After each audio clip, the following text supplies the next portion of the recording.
Bonsoir à toutes et à tous et bienvenue dans cette spéciale dédiée au groupe consultatif ici à Paris. Alors pour cette deuxième journée, le secteur privé national tout comme international a été à l'honneur. Le chef de l'État qui a présidé la rencontre a fait d'importantes déclarations, notamment autour de la fiscalité mais aussi de certaines exonérations qui seront désormais accordées aux entreprises évoluant dans le secteur du numérique. Le compte rendu de ce forum des investisseurs privés, c'est avec Chérif Diop.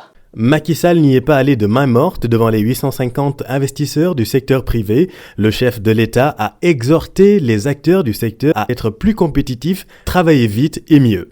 Dans le domaine des infrastructures, par exemple, le président regrette les lenteurs dans certains travaux. À titre d'exemple, la construction de l'université Amadou Mahtar Mbow, voilà 5 ans que ça traîne. De quoi agacer le président Macky Sall. L'Afrique n'a pas de temps à perdre aujourd'hui. On est obligé de travailler plus vite.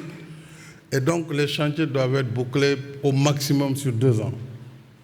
Il faut que les gens ils s'adaptent dans cette phase parce que nous devons pouvoir réceptionner tout cela et avec la qualité.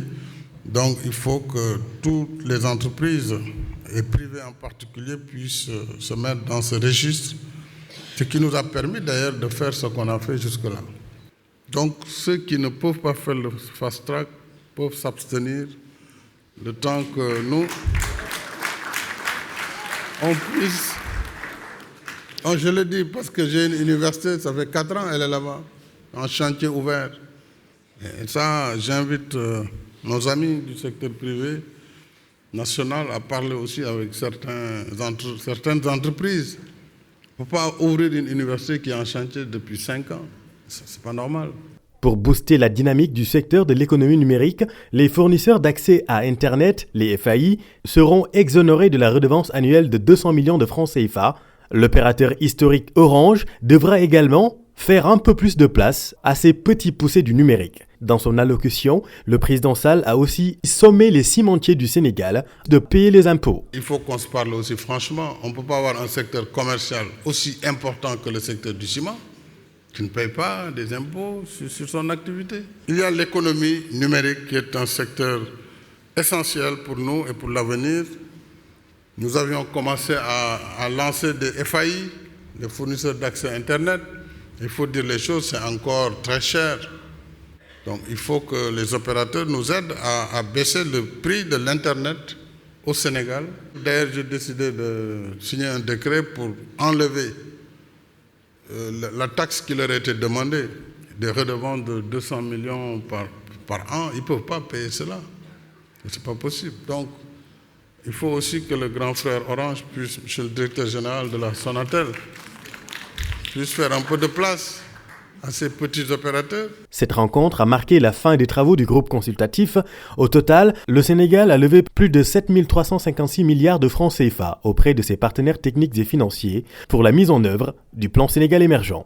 Et nous restons avec cette rencontre où le président de la République a donc plaidé en faveur d'une réduction des évacuations sanitaires. Le chef de l'État privilégie le relèvement du plateau technique et pour cela, il compte sur l'appui des investisseurs du secteur privé. Il a même donné l'exemple des médecins de l'hôpital américain. Compte rendu Chérif Diop. C'est parce que les évacuations sanitaires coûtent cher à l'État du Sénégal que le président de la République veut y mettre un terme. Macky Sall tend la main au secteur privé pour investir dans la santé et relever le plateau technique.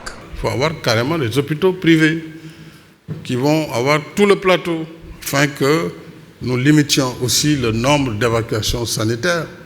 Même si on a mal à la tête, on doit aller à Paris ou à Tunis ou à... Alors qu'on a le personnel, c'est vrai, il faut continuer à venir quand c'est trop sérieux, mais nous avons les bons médecins, les bons professeurs, c'est l'environnement qui reste. Un appel bien reçu par ces professionnels de la santé, particulièrement ces promoteurs de l'hôpital international de Dakar, une infrastructure en construction au Mamel comparable à l'hôpital américain de Paris. Ça va tout changer. Parce que sur cet hôpital international de Dakar, on va pouvoir faire des interventions que l'on ne fait pas aujourd'hui au Sénégal. Ça évite le fait que les patients repartent soit sur la France, soit sur l'Afrique du Nord. Ça va tout changer. C'est vraiment aujourd'hui la possibilité d'avoir un établissement à l'image de l'hôpital américain que vous avez en France et des plus beaux établissements que vous avez sur la France. Toutes les spécialités, y compris des spécialités qui aujourd'hui ne sont pas réalisées sur le Sénégal. De telles infrastructures pourraient favoriser le tourisme médical au Sénégal. C'est pourquoi le ministre de la Santé s'engage à accompagner de telles initiatives. Je crois que dans ce grand rendez-vous du secteur privé, le président a ouvert une piste de collaboration entre le secteur privé et le secteur de la santé. L'État est tout à fait disposé à accompagner ses promoteurs. Quand vous entendez tout de suite le chef de l'État ouvrir une perspective de renforcer le secteur privé en matière de santé, cela va sans dire que ceux qui sont déjà dans le pipe méritent d'être accompagnés. Nous prendrons vraiment toutes les dispositions pour essayer de voir qu'est-ce qu'il leur faut pour les accompagner davantage dans ce projet. Peut-être le début de la fin du paradoxe sénégalais, un pays qui abrite la plus vieille faculté de médecine d'Afrique francophone, mais où les autorités et les gens aisés se soignent à l'étranger.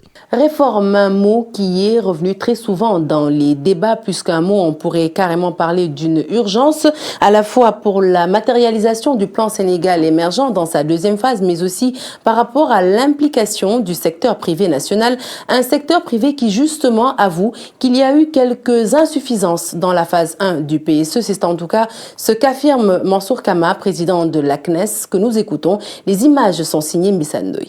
Il faut aussi que les réformes qui sont demandées soient accélérées. Et parmi ces réformes, il va falloir que nous ayons une approche beaucoup plus pratique en ce qui concerne les projets, que ces projets doivent être présentés au secteur privé, parce que ce qui se passe, c'est que très souvent, on a ignoré le secteur privé national dans la présentation d'un certain nombre de projets. Donc il nous faut rattraper cela.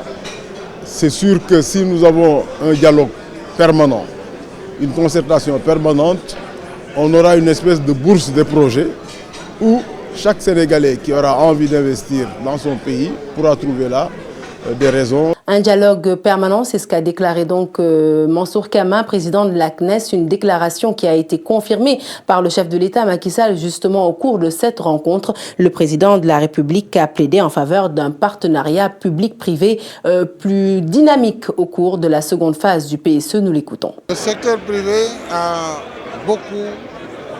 beaucoup intervenu puisque tout ce qui se fait, qui se réalise par définition est mis en œuvre par le secteur privé, national comme international.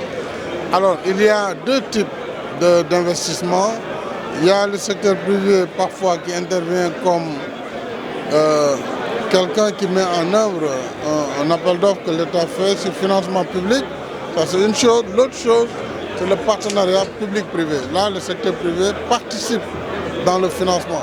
C'est là où nous voulons inviter le secteur privé à privilégier ce mode de financement en PPP, puisque l'État ne peut pas seul supporter tout cet investissement public.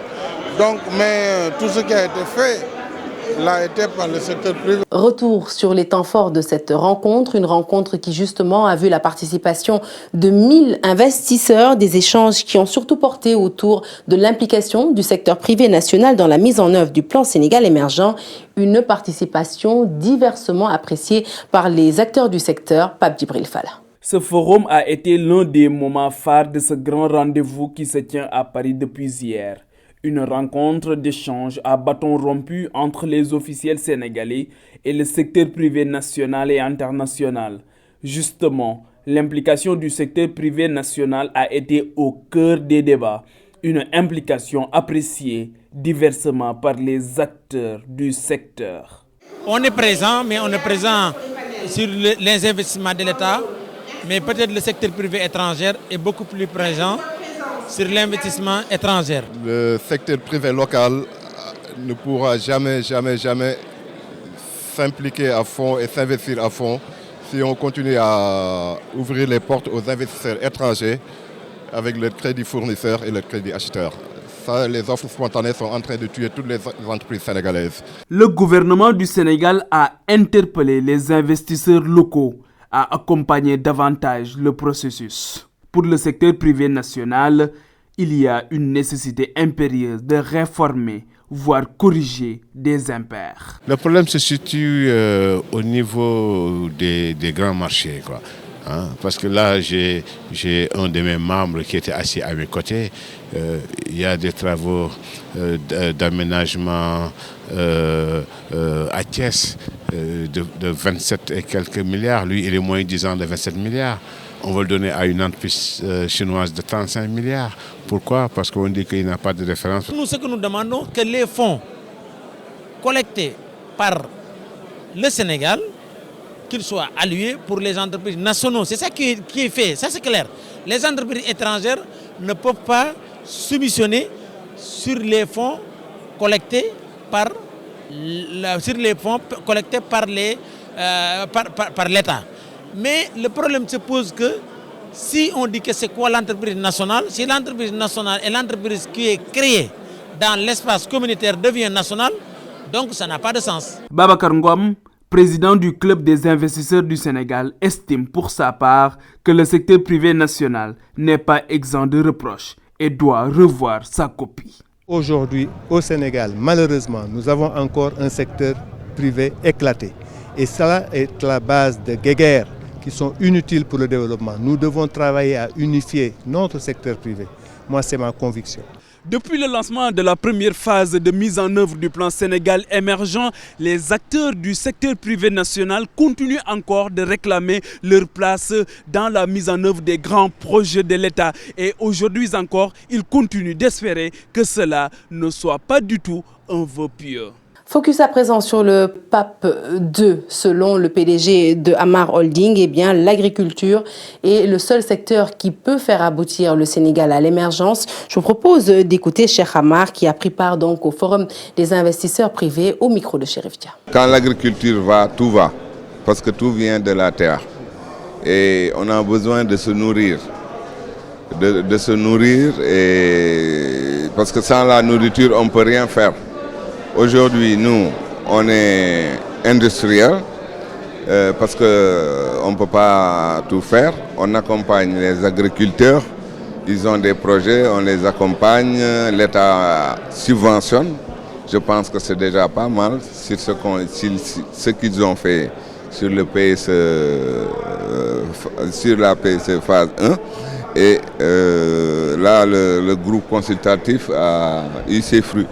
Parce qu'on attendait, je pense, à 2000 et quelques milliards. On en a pratiquement 8000 milliards. Donc tout ça, c'est la confiance. Et il faut savoir que le Sénégal est un pays calme aussi. Voilà qui met fin donc à cette spéciale dédiée au groupe consultatif que je suis ravie de vous avoir présenté. Je vous donne rendez-vous dès demain pour un plateau bilan de cette rencontre fructueuse qui s'est déroulée ici à Paris. Très bonne suite des programmes sur la TFM.